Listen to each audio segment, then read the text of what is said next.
was that this would go through more than one committee. And that the League of Cities of Towns is sort of the principal person responsible for helping towns do zoning in the state. So we wanted to partner with them because we thought they would be influential here and we care about their opinion.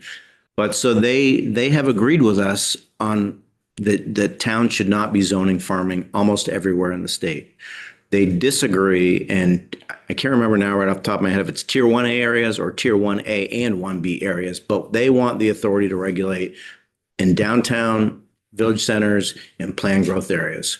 They, in those areas, at least for 1A, which is, you know, subject to future mapping, they want to be able to zone farms just like they would zone anyone else.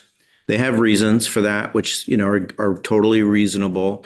It's just that we believe that we don't need to regulate by area. We can regulate by property, meaning that if there is a farm right now that's successful on 6 acres in a planned growth area, let them farm just like any other farm in the state.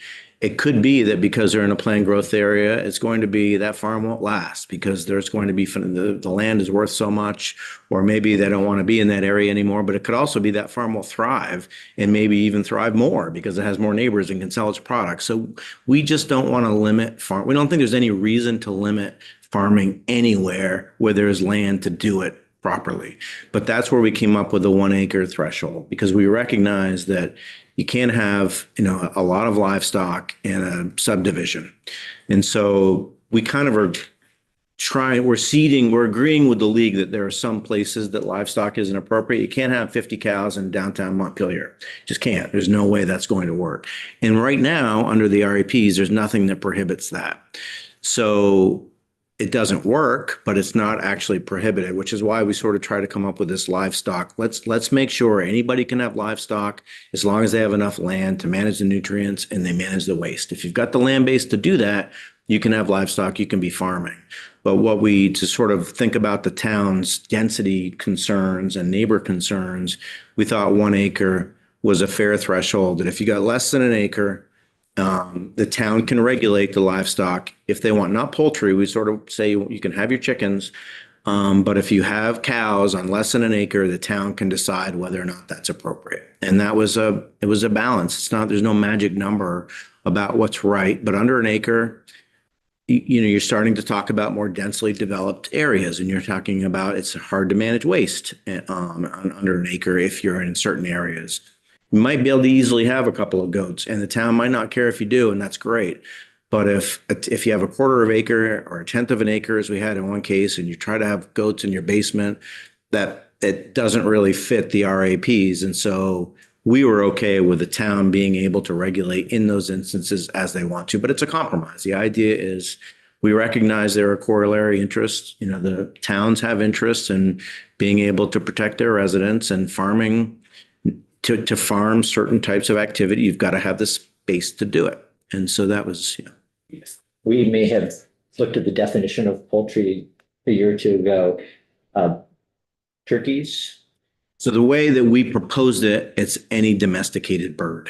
And we had that conversation about the guinea hens. And because we did exclude roosters in our proposal, but there may be some other things that ought to be addressed. Okay.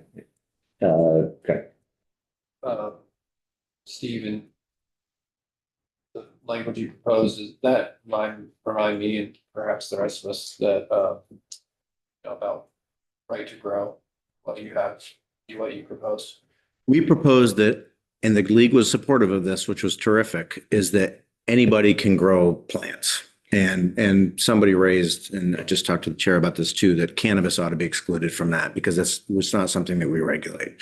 And it's something that the Cannabis Control Board does. And the town was good with this. Anybody can grow plants because that's not where the problems arise. Interestingly, right now, that right doesn't exist. I'm not aware of any town that's regulating growing plants, but they could right now.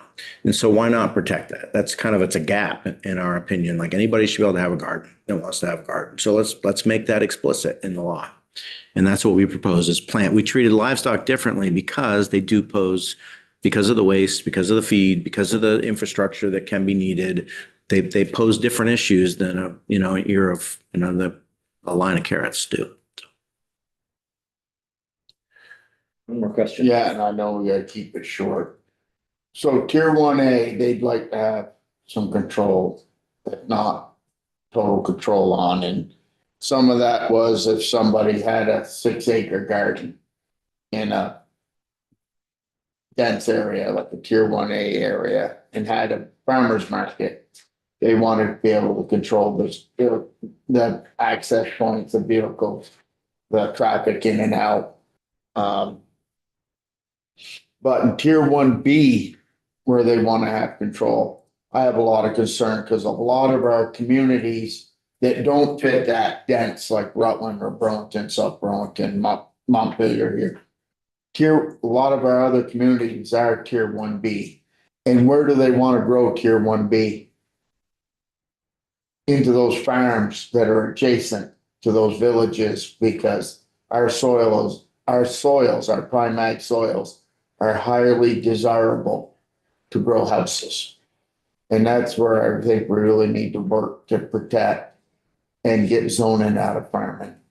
Well, and thank you for that. And that's kind of our response to the league, and they have legitimate interests. I'm not trying to belittle those in any way, but our kind of response to them about planned growth areas is planned growth areas equals current farms. It can. Yeah. So, if a farm can be successful, let's not talk about driving them out. Let's talk about treating them like everyone else. And obviously towns need to grow and that needs to happen and it will. But that doesn't necessarily have to be at the farm's expense, especially if the farm doesn't want to, if farm wants to keep farming. Because that's the overlays. We keep losing farms and farmland. So anywhere where it's viable, let's not make it harder. Does the agency have data that could help us get a sense of how much farmland there is in those planned growth centers and in the village centers and downtowns?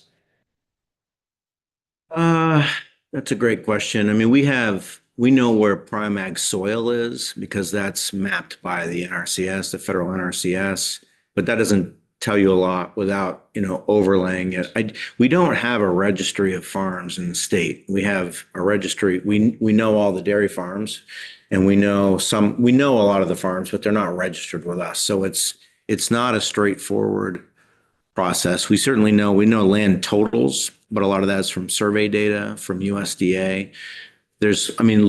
Local town zoning maps are probably one of the better ways to sort of see how things are currently used.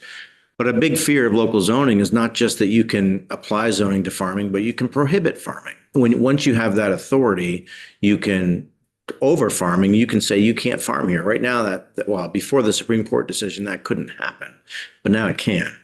And so that's another fear about how, like in a planned growth area, arguably a town could say no farming here anymore because we have water and sewer. And, that's a legitimate interest, but we don't think we need to go that way when farming is so critical and when ag land is so vulnerable because it's the easiest to develop. It's cleared, it's often flat. It's in great locations oftentimes. So, that's why we lose it.